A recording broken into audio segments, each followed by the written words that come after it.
Hey guys, let's get more news about Warriors, but first don't forget to subscribe to the channel and leave a like. Doctor provides timeline for Warriors star Jimmy Butler's return as the Golden State Warriors await the result of Jimmy Butler's MRI. An orthopedic doctor provided optimism that the 35-year-old forward will not miss a significant amount of time. Butler was ruled out after he landed awkwardly on his back in a scary fall with 151 left in the first quarter of their Game 2 loss to the Houston Rockets as Ian Thompson collided with him underneath the basket. Dr. Nerve Pandya, a professor at the Orthopedic Surgery Department of the University of California, San Francisco, and director of sports medicine at Benioff Children's Hospital, said Butler's injury is similar to Stephen Curry's previous pelvic injury, which caused Curry to miss 2 games. As with the injury that Curry suffered, a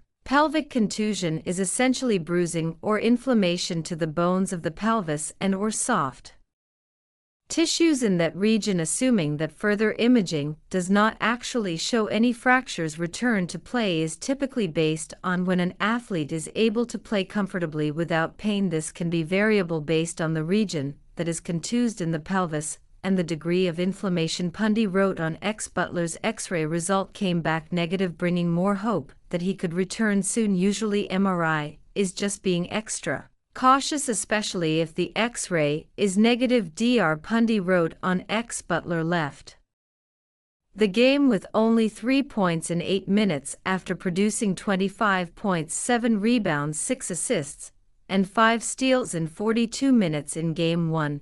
But he was able to walk under his power, although extremely gingerly. Going back to the locker room for X-ray compared to Curry, Butler appears to be stronger and conditioned to withstand such injury. Jimmy always says he's going to be fine, but we have to wait to see the MRI result, Golden State coach Steve Kerr told reporters after the Game 2 loss. Butler's frontcourt partner Draymond Green believes Butler will be fine. He's given me 0 reasons not to believe anything he says, so I do believe him, Green said of Butler. The Warriors hope the 2-day rest in between Games 2 and 3 will be enough for Butler to recover. Hopefully Jimmy will be able to play, Kerr said, but if not, we have to go through our options and put together a plan. Filling in for Butler, Jonathan Kaminga was inserted back into the rotation, but after not playing the last 3 games, Kaminga was rusty. The 22-year-old forward shot a measly 4 of 12 from the field to finish with 11 points in 26 minutes. It wasn't all great, Kaminga bluntly told reporters when asked to assess his comeback game.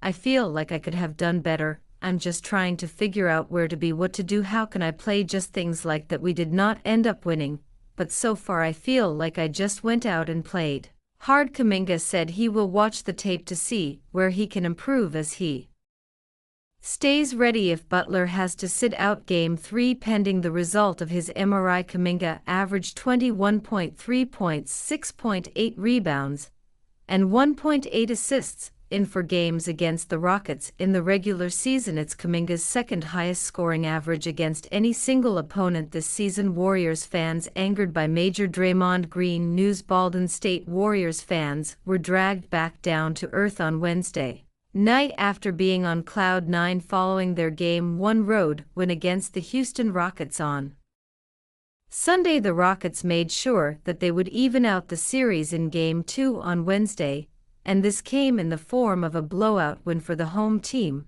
109-90. For the brutal loss was not the reason behind the Warriors faithfuls' anger on Thursday night, though their frustration immediately surfaced after the NBA announced the winner of the 2025 Defensive Player of the Year. Evan Mobley made history by becoming the first Cleveland Cavaliers player to win the coveted award as the All-Star power forward beat out Green and Dyson Daniels of the Atlanta Hawks. Golden State supporters were not at all pleased after hearing the news, especially after learning that Green finished 3rd in the final vote. Evan Mobley wins the Defensive Player of the Year award. Draymond Green finished in 3rd place behind Moy and Dyson Daniels. Green is expected to finish on first team All-Defense, an honor that he coveted this season. Yeah, the bias is crazy. In 3rd place literally guards every position on the Floor the best defender on one of the best defensive teams in the league. A disgruntled comment on X read, "That's whack, Dre balled out this year," said another behind Dyson. "Is comedic, moi I can live with, although I still disagree. Dre's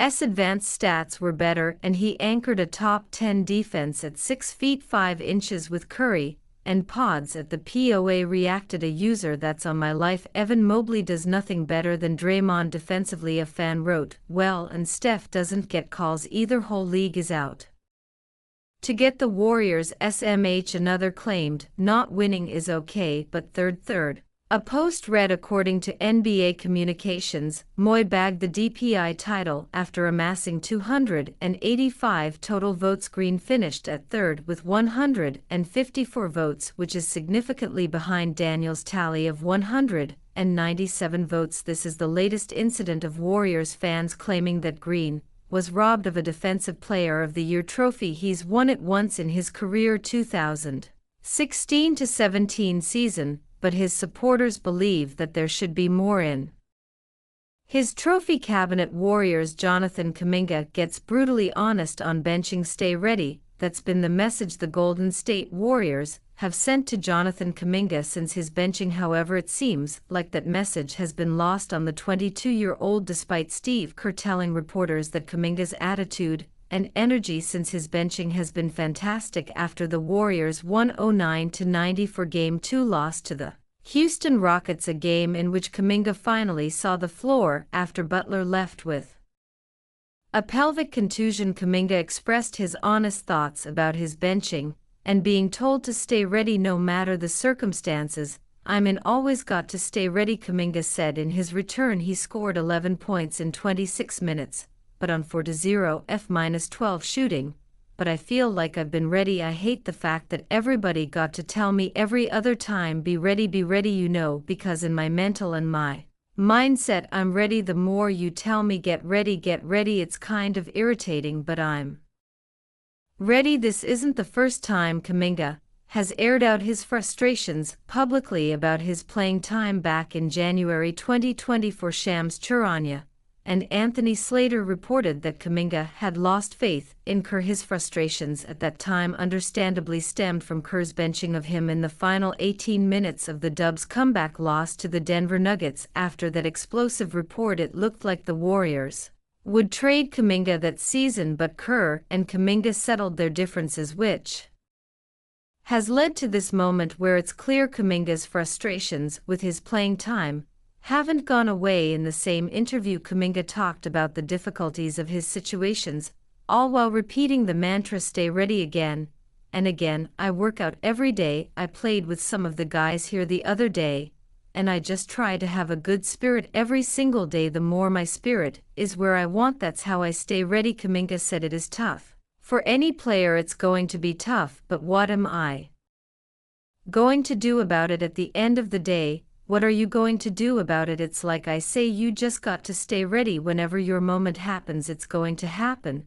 But for me, it's kind of like tough. There's really nothing I can do about it. Can't complain about it, can't do anything about it. If I don't play, it's the coach's decision." And what do you think about Jonathan Kaminga's situation? Write to us in the comments.